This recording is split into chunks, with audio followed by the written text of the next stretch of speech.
Well, I've wanted to do a voice in something for a long time, and I've always been fascinated by that process. And frankly, I'm much more likely to spend my time watching an animated film or TV show than I am to watching actors. So I was very excited to be a part of it. And then I spoke to Lino, the director, and he pitched me on his sort of entire vision for the film. And he was just like, his enthusiasm and joy about the project was really infectious. And the chance to play like Playmobil James Bond felt, because if you're an English actor, and I know I'm fully aware of how ridiculous this sounds coming from me, but if you, people have asked me for years, like, about playing actual James Bond. Now, you've met me and been in a room with me. That's not me. Like, I'm not castable as that, in my opinion. Um, but so there was something about like playing Playmobil James Bond that really appealed to me, and felt like I can answer that question now and be like, yeah, well, I did it. I just did it in Playmobil form. And yeah, I don't know. I really I enjoyed the script, and the I found it really funny and sweet, and also frankly, like, I do. Most of my movies that I do are really weird and um, not suitable for kids at all. So it's nice to be sort of involved in something that I'll be able to say to my godkids and stuff like, "Oh, you'll be able to go and see this. You'll actually like."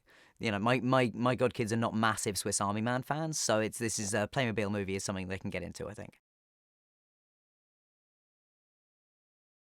Oh, absolutely. No, I mean, there's Rex Dasher is a completely he's a very send upable character. I mean, he exists to be a kind of parody of James Bond, but it's sort of all the silliest bits of Bond, and the less the I would say less the modern kind of Daniel Craig Bond. We're parodying sort of more like a Roger Moore, incredibly like overly suave and overly dapper sort of gentleman.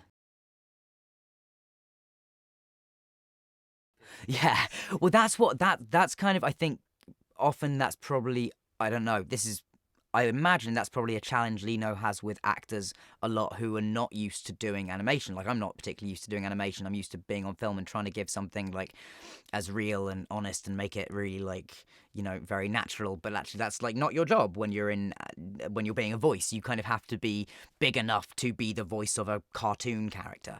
If Simpsons episodes consisted of people talking like they were in Mike Lee films, it would be a very different show. So I like. Yeah, and in terms of Lino's direction, I was just saying somebody who reminds me very much of Chris Columbus, who directed the first two Potters, just in his energy and enthusiasm, and also he knows clearly exactly what he wants. Like, the moment I would say a line with just like a slightly different intonation, he'd be like, "Yeah, that's it, got it," and we'd have it and move on. So yeah, I think he's great. He's incredibly energetic and enthusiastic and joyful, and you want that in somebody that's making this movie. Like, if the Playmobil movie was made by somebody who was super cynical and grumpy and miserable, I think it'd be a really terrible film.